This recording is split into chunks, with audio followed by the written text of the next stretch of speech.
2024 లేదా 25లో డిగ్రీ లేదా బీటెక్ చదివారా? సాఫ్ట్వేర్ జాబ్ కోసం ఎదురు చూస్తున్నారా? అయితే కోడ్ జ్ఞాన్ 100 డేస్ కోర్సులో చేరండి, జాబ్ సాధించండి. నమస్కారం అనిల్ సింగ్ గారు. నమస్తే శిరీష. ప్రతి దాంట్లో మనం మాట్లాడుకునేది ఏంటి అంటే డబ్బుల్ని కనుక ఏ రకంగా మనం పొదుపు చేసుకుంటే డబ్బులతో మనకి ఎన్ని అవసరాలు వచ్చినా కూడా తీర్చుకునే కెపాసిటీ మనకు వస్తుంది అని మీరు చెప్పడం జరిగింది. అందులో భాగంగానే ఎవరైనా కూడా అంటే సడన్గా ఎమర్జెన్సీ వచ్చేస్తుంది సార్, అది ఏ రకంగానే హెల్త్ పరంగా కావచ్చు, లేదంటే అకేషన్ పరంగా కావచ్చు, లేదంటే ఫీ విషయంలో కావచ్చు. ఇలాంటివి వచ్చినప్పుడు మనం కనుక పొదుపు చేసుకోకపోతే ఆ స్ట్రగుల్ మామూలుగా ఉండదు. సో ఇలా ఫైనాన్షియల్గా కనుక మనం స్టేబుల్గా ఉండకపోతే ఎలాంటి రిస్క్ని ఫేస్ చేయాల్సి వస్తూ ఉంటుంది. అదే ఫైనాన్షియల్గా మనం స్టేబుల్గా ఉంటే ఎంతవరకు మనకి బెనిఫిట్ అయ్యే ఛాన్సెస్ ఉంటాయి, ఎలా మనము ఫైనాన్షియల్గా స్టేబుల్ అయ్యే ఛాన్సెస్ ఉన్నాయి అంటారు? చాలా కాంప్లికేటెడ్ క్వశ్చన్ ఇది మీరు అడిగింది. ప్రతి కపుల్, ప్రతి పేరెంట్స్, ప్రతి ఇండివిజువల్ ఎవరైతే working and of course business చేసే వాళ్ళందరికీ కూడా చాలా కాంప్లికేటెడ్ విషయం ఇది. ఎందుకంటే మనం పుట్టుక నుంచి అందరూ కూడా కోట్లధికారులు కాదు, and they are not financially secured. అంటే వాళ్ళు పుట్టిన తర్వాత చదువుకోవాలి, మంచి మంచి పెద్ద పెద్ద డిగ్రీలు తెచ్చుకోవాలి, దాని తర్వాతే ఉద్యోగాల వ్యాపారాలు అనేది మీరు చేస్తే అక్కడి నుంచి మీ journey towards financial kind of freedom కానివ్వండి, ఫైనాన్షియల్ డిసిప్లిన్ కానివ్వండి అనేది మొదలవుతుంది. కానీ ఎప్పటిదాకా ఏంటి? శూన్యం, just zero. You are nothing but zero అనమాట. పుట్టిన తర్వాత మనిషి ఒకవేళ అది ఆడవాళ్ళే అయినా or at the same time మగవాళ్ళే అయినా, దట్ డజంట్ మీన్ దట్ ఆడవాళ్ళు ఎవరైతే హౌస్ వైఫ్ ఉన్నారో వాళ్ళు సంపాదించాలి, లేకపోతే వాళ్ళు జీరో, వాళ్ళు శూన్యం అని కాదు. Because they are contributing from their home అనమాట. ఇప్పుడు అది ఆడవాళ్ళైనా మగవాళ్ళైనా ఆఫీస్కి వెళ్తున్నారు డైలీ అంటే వాళ్ళని ప్రిపేర్ చేసేది ఎవరు? ఇంట్లో ఉన్న తల్లి కానివ్వండి, భార్య కానివ్వండి, చెల్లి కానివ్వండి, వీళ్ళే చేస్తారు help. Because they are managing home. వాళ్ళు ఒకవేళ ఇల్లు మేనేజ్ చేయలేకపోతే మీరు ఒక స్టెప్ కూడా వేయలేరు ఆఫీస్ వైపు. ఇది ఉన్న రీజన్. బట్ నేను చెప్పడానికి కారణం ఏంటంటే ఇంట్లో ఉన్న తల్లి కానివ్వండి, భార్య కానివ్వండి, they are more important than a person who is working. ఎందుకంటే వాళ్ళు మన బ్యాక్ సపోర్ట్, ఒక వెన్నుముక్క లాంటి వాళ్ళు అనమాట. సో ఇక్కడ చెప్పడానికి అర్థం ఏంటంటే వాళ్ళు ఇండైరెక్ట్గా మిమ్మల్ని డబ్బులు సంపాదించడానికి సపోర్ట్ చేస్తున్నారు, మీరు డైరెక్ట్గా వెళ్ళి ఉద్యోగాలు చేసి డబ్బులు సంపాదిస్తారు. సో ఇక్కడ చేయాల్సింది ఏంటంటే అందరూ కూడా వాళ్ళ పిల్లల గురించి చాలా చాలా టెన్షన్ పడతారండి. ఇప్పుడు మా పేరెంట్స్ గురించి ఎగ్జాంపుల్ చెప్తాను, ఎవరో ఎందుకు. సో నేను, నా ఇద్దరు చెల్లాయిలు, మేమందరం పుట్టిన తర్వాత మా parents they did not have that idea అనమాట. 1980s, 70s ఆర్ 90sలో బిఫోర్ 2000 ఇయర్లో చూసుకుంటే ఈ ఫైనాన్షియల్ డిసిప్లిన్ అంటే ఏంటి, అసలు ఒక రూపాయి కూడా మనం సేవింగ్ చేసుకుంటే మన పిల్లలకి ఏదైనా పనికొస్తుందా, పాపం నా పిల్లలు కూడా కోట్లాధికారి అవుతారా అన్న ఆలోచన ఆ దూరదర్శన్ కాలంలో లేదు. కానీ ఇప్పుడు మనం ఇంటర్నెట్ యుగంలో ఉన్నాము, గూగుల్ యుగంలో ఉన్నాము. ఇక్కడ అన్నీ మనకి ఇప్పుడు తెలుస్తున్నాయి అనమాట, మెల్లమెల్లగా అన్నీ తెలుస్తున్నాయి. సో అందుకే తల్లిదండ్రులు అందరూ కూడా ఇప్పుడున్న లేటెస్ట్ జనరేషన్ అందరికీ చెప్తారు, ఒరే నాన్న సీరియస్ అయిపోరా, డిసిప్లిన్ అయిపోరా, 4 రూపాయలు ఏమైనా ఉంటే దాచుకో, ఇన్వెస్ట్మెంట్ చేసుకో అంటారు. ఎందుకంటారు? ఎందుకంటే వాళ్ళు అప్పుడు చేయలేంది మీరు చేస్తే మీ భవిష్యత్తు కోసం బాగుంటుంది అని చెప్పేసి. అయితే ఇక్కడ నేను ఒక ఎగ్జాంపుల్ వాడబోతున్నాను.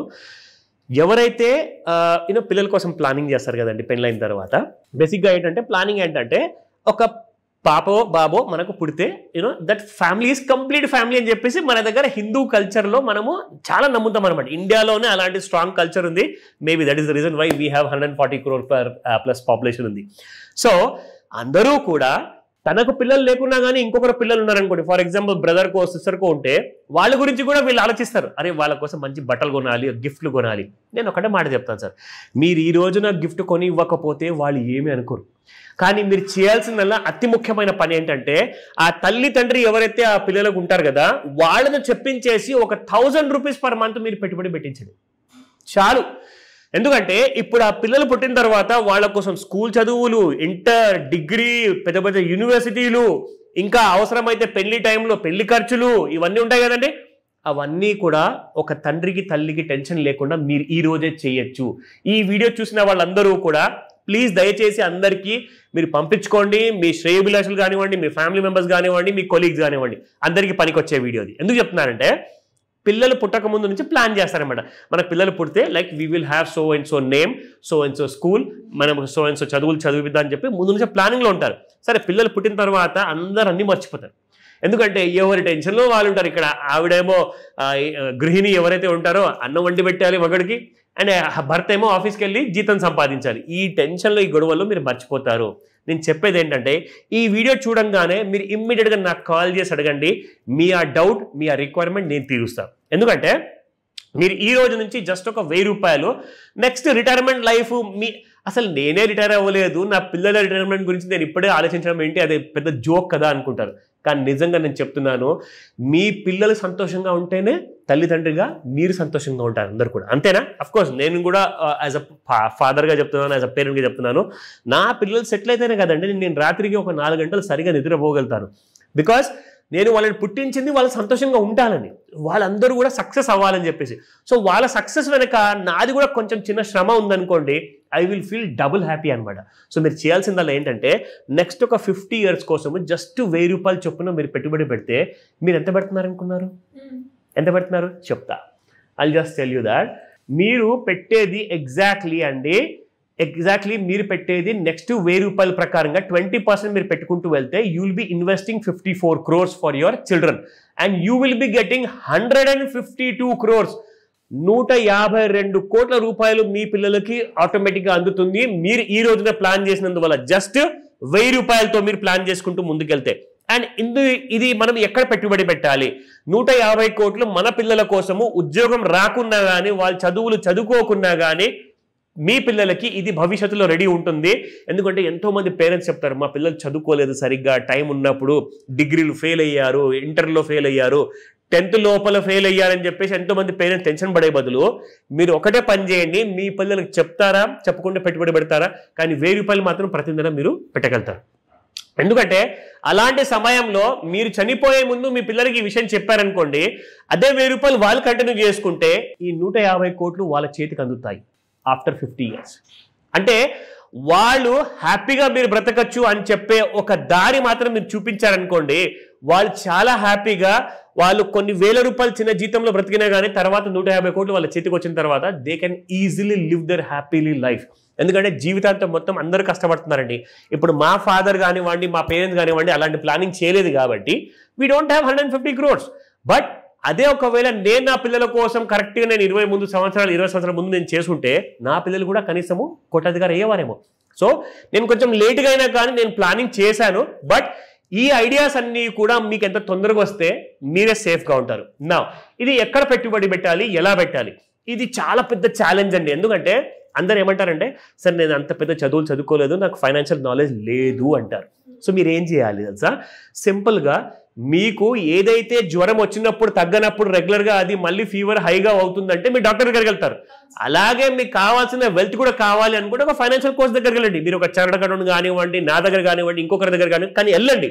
వెళ్తే ఏమవుతుందంటే మీకు ఒక సరైన దారి వాళ్ళు చూపిస్తారు. ఎలా మీరు ఒక మ్యూచువల్ ఫండ్ని సెలెక్ట్ చేసుకోవాలో మీకు ఒక సింపుల్ పద్ధతిలో చెప్తా. సింపుల్ పద్ధతి ఏంటంటే వీళ్ళు ఏం చేస్తారంటే ఇండియాలో దాదాపు 100 నుంచి 150 మంచి కంపెనీస్లో పెట్టుబడి పెడతారు. అయితే ఇది బాగానే ఉంది కదండి అంటారు. ఇప్పుడు ఫర్ ఎగ్జాంపుల్ ఇక్కడ ఒక కంపెనీ పేరు ఉందండి, వాళ్ళ పేరు నేను చెప్పదలుచుకోలేదు ఎందుకంటే this is not an advertisement. వీళ్ళు 26% రిటర్న్స్ ఇచ్చారు శిరీష. ఇక్కడ ఈ కంపెనీ 25 ఇచ్చింది.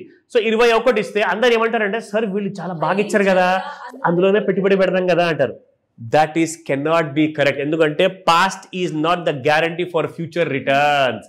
సో మీరేం చేయాలి అంటే, ఇప్పుడు ఈయన ఫండ్ మేనేజర్ ఎవరైతే ఉన్నారో ఏదైతే అక్కడ స్టాక్స్ కొంటున్నారు కదా, ఎగ్జాక్ట్లీ మనకు కావాల్సిన ఇన్ఫర్మేషన్ ఇక్కడికి వెళ్తే మీకు దొరికిపోతుంది. ఆయన ఏ కంపెనీలో ఎందుకు ఎక్కువ ఇన్వెస్ట్మెంట్ పెడుతున్నాడు, ఎందులో మనకు తక్కువలో పెట్టుబడి పెడుతున్నారు అన్న విషయం మీకు ఇక్కడ తెలిసిపోతుంది. ఇక్కడ చూసుకుంటే చూడండి, he has invested large cap లో 99.85%. అంటే మీరు ఇచ్చిన డబ్బులు అన్ని కూడా దాదాపు 100% లార్జ్ క్యాప్ లోనే పెట్టాడు. అయితే లార్జ్ క్యాప్ లో ఏ కంపెనీలో ఎంత పెట్టాడు అది కూడా ఒక శాతం ఒక పర్సెంటేజ్ ప్రకారంగా ఉంటుంది అనమాట. మీరు ఇక్కడ చూసుకుంటే ఇక్కడ తెలుస్తుంది మీకు కంప్లీట్ గా. ఈ డీటెయిల్స్ లో మనం తెలుసుకోవాల్సింది ఏంటంటే, లార్జ్ క్యాప్ లో అతను రిలయన్స్ ఇండస్ట్రీస్ ఎక్కువ పెట్టాడా, టీసీఎస్ లో ఎక్కువ పెట్టాడా, ఎస్బీఐలో ఎక్కువ పెట్టాడా, మరి మిగతా వేరే మ్యూచువల్ ఫండ్ కంపెనీ చూసుకుంటే వాళ్ళెందుకు తక్కువ పెట్టారు, ఇక్కడ మీరు చూసుకోవాల్సింది ఇది.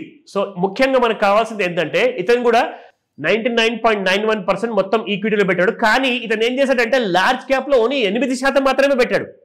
మరి ఇక్కడ చూసుకుంటే మిడ్ క్యాప్ లో 86% పెట్టాడు. సో ఇది ఎందుకు ఇలా చేంజ్ చేశారన్న విషయం మీరు నేర్చుకుంటే మీకు అర్థమవుతుంది. అప్పుడు మీకు నేనైతే 12% ప్రకారంగా రిటర్న్స్ చూపించాను శిరీష. ఇక్కడ ఓన్లీ 12% చూసారా, 12% మాత్రమే. కానీ ఇక్కడ మీకు ఎంత ఇచ్చారు వీళ్ళు, they have given you somewhere around 25%, 26% ఇచ్చారండి. మనమైతే ఓన్లీ 12% మాట్లాడాం. సో మీకు 26% లాంటి రిటర్న్స్ కూడా వచ్చే అవకాశం ఉంది. కానీ మీరు ఏం చేయాలి అంటే ఫైనాన్షియల్ నాలెడ్జ్ కాస్త గెయిన్ చేశారనుకోండి, మాస్టర్ క్లాస్ ఉంది, లేదంటారా పర్సనల్ అపాయింట్మెంట్ తీసుకుంటారా, అంతా కలవండి, you will get all the details. So call చేయండి, మీ టెన్షన్స్ని మీరు దూరం చేసుకోండి. జస్ట్ 1000 రూపాయలతో 100 కోట్లు ప్లస్ ఎలా సంపాదించాలో నేను చూపిస్తాను. డెఫినెట్గా sir. Thank you. Welcome Shirisha. Suman టీవీలో మీ పర్సనల్ అండ్ బిజినెస్ ప్రమోషన్స్ కోసం కింది నెంబర్కి కాంటాక్ట్ చేయండి.